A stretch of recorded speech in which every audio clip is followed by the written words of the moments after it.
It was Indochina that seemed to hold the key to the future of southern Asia. The region bordered the newly created Chinese People's Republic and was still a French colony. French strategy was to hold on to power by creating puppet states in Vietnam, Laos, and Cambodia.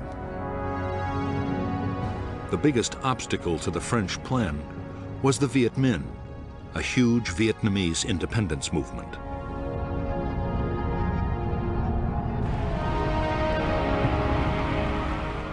In September 1945, under the leadership of Ho Chi Minh, the Vietnamese League for Independence, known as the Viet Minh, took Hanoi from the Japanese occupying forces and declared independence for the Democratic Republic of Vietnam. In the south, the Japanese surrendered to the British. However, France still considered Vietnam her colony. General Gracie, the British commander, ordered the Japanese rearmed to fight the Viet Minh to retake the colony. Thus, the French Indochina War began.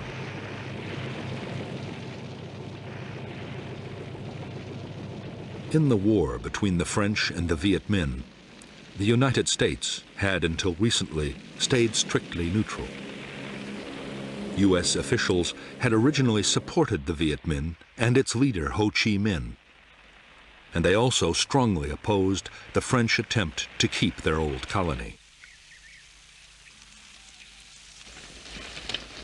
However, that was before the rise of Communist China. Now, the fear was that if the Viet Minh beat the French, they would open the door to the Chinese and the Soviets. Cold War politics had come to Vietnam.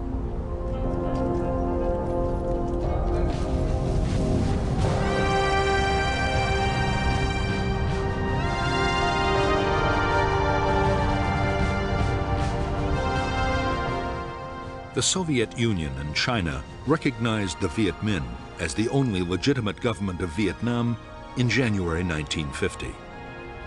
Already China was giving Ho Chi Minh arms, ammunition, and training bases.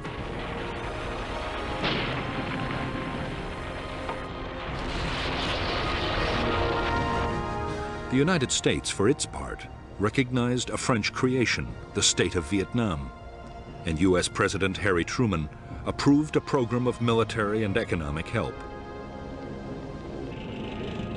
But even before the order was signed, the situation changed dramatically.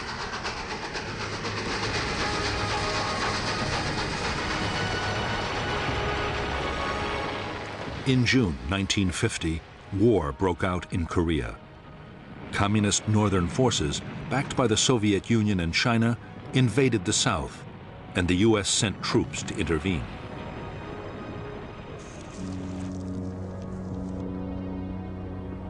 By October, American units were locked in combat with Chinese divisions on the Korean battlefield.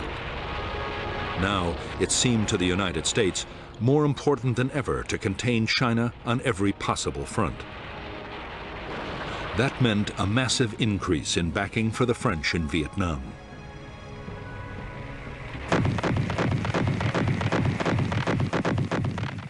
By 1953, a year into the presidency of Dwight D. Eisenhower, U.S. support for the French war against the Viet Minh had turned into a flood of arms and cash.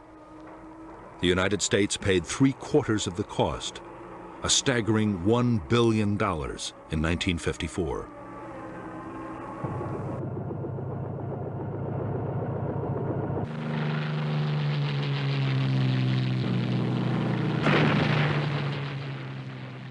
The problem was that even with colossal American aid, the French were failing to beat the Viet Minh. The guerrillas now numbered 120,000 trained troops, backed by 200,000 local fighters.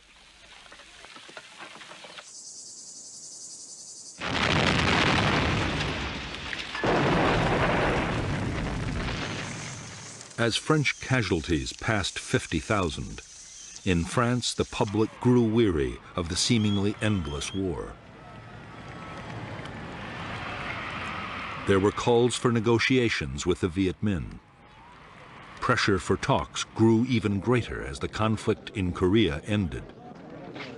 But Eisenhower and his Vice President Richard Nixon were dead set against any compromise.